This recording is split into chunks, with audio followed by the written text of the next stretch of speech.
Aksi saling dorong mewarnai unjuk rasa ratusan orang di depan gerbang Pondok Pesantren Al Zaitun, Indramayu, Jawa Barat. Kondisi semakin tak kondusif ketika massa dari Aliansi Santri dan Rakyat Indonesia untuk Indramayu mencoba memaksa masuk ke Ponpes Al Zaitun. Allah telah membuka bahwa 226 lebih rekening Panji Gumilang yang diduga adalah pencucian uang harus diusut tuntas betul. Penistaan agama harus diusut tuntas. Siapapun harus diadili dan dihukum karena negara kita negara hukum. Dalam aksi tersebut, massa meminta agar polisi segera mengusut tuntas dan menangkap Panji Gumilang karena dianggap telah memenuhi unsur pidana. Karena itu kami minta segera adili Panji Gumilang ya, yang sudah jelas-jelas memenuhi unsur, apalagi sudah ditingkatkan ada rekening gendut, pencucian uang, dan kami juga minta agar aksi tragedi kemanusiaan juga diungkap oleh Mabes Polri. Mafia tanah juga harus diungkap. Sejak kontroversi sholat Idul Fitri yang dianggap menyalahi aturan syariat Islam, sudah 3 kali pondok pesantren terbesar di ASEAN ini digeruduk massa. Jika tuntutan mereka tak kunjung dipenuhi, para pengunjuk rasa mengancam akan kembali menggelar aksi dengan membawa massa yang lebih besar lagi. Avenu shalom alehem, avenu shalom, shalom, shalom alehem.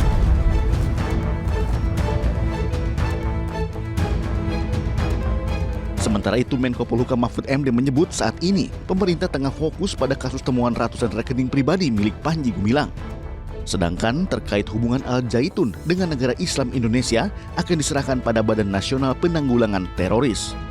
Sekarang ini kita fokus pada pidana umumnya, bukan pada radikalisme NII-nya karena yang sekarang muncul dan sedang ditangani. Nah, kalau itu nanti biar BNPT terus mendalami dan kami akan terus memonitor Pak Riko itu NII itu, karena itu sejarahnya memang tidak bisa disembunyikan.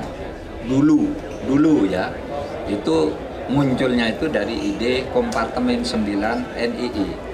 Dulu memang latar belakangnya di situ, dan itu ada dokumen yayasannya bahwa dulu yayasannya ya namanya itu Yayasan NII.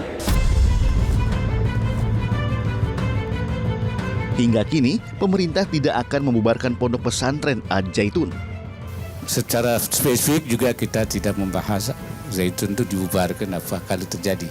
Tapi saya sendiri sudah mengatakan bahwa karena di sana ada santri yang banyak, ada guru, ada hal-hal yang harus kita jaga, ada juga aset yang cukup besar, maka saya memang mengusulkan supaya tidak dibubarkan, tapi dibina. Ya, artinya di mana yang harus supaya mereka tidak terpapar. Gubernur Jawa Barat Ridwan Kamil mengungkap pembinaan yang dimaksud oleh Wakil Presiden Ma'ruf Amin adalah pondok pesantren Al Zaitun akan diambil alih oleh Kementerian Agama.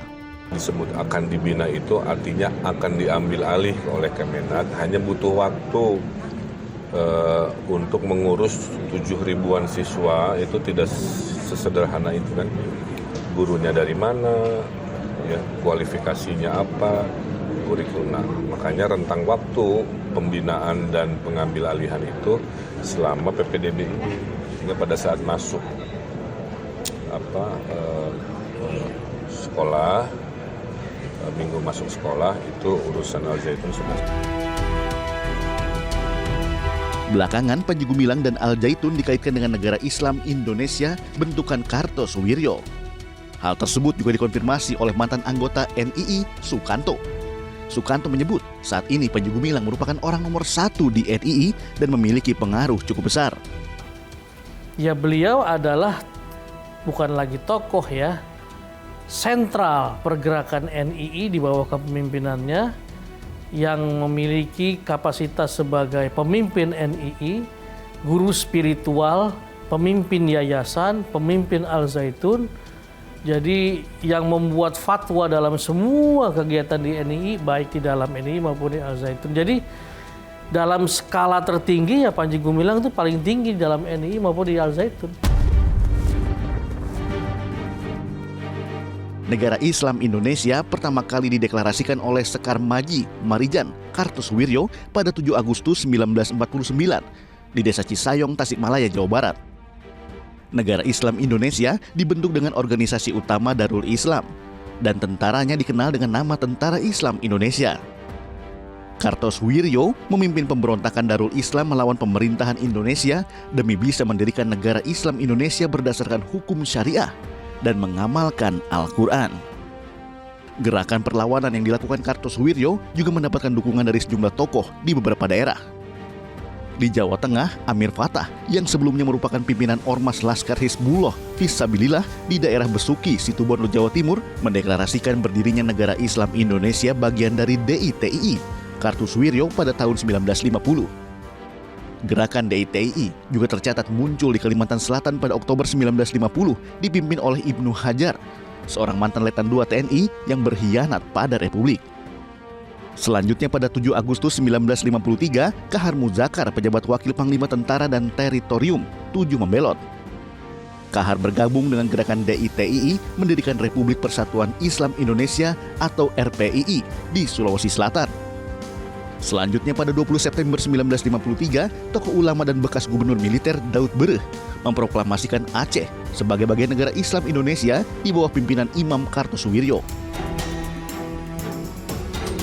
Setelah 13 tahun bergerilya memimpin Darul Islam, Tentara Islam Indonesia DITII, sang imam besar negara Islam Indonesia Kartosuwiryo harus mengakhiri perjuangannya.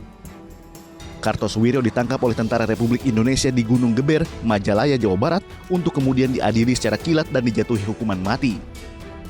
Kartosuwiryo menghembuskan nafas terakhir setelah tubuhnya diterjang peluru regu tembak pada 5 September 1962 di Pulau Ubi, Kepulauan Seribu, Jakarta.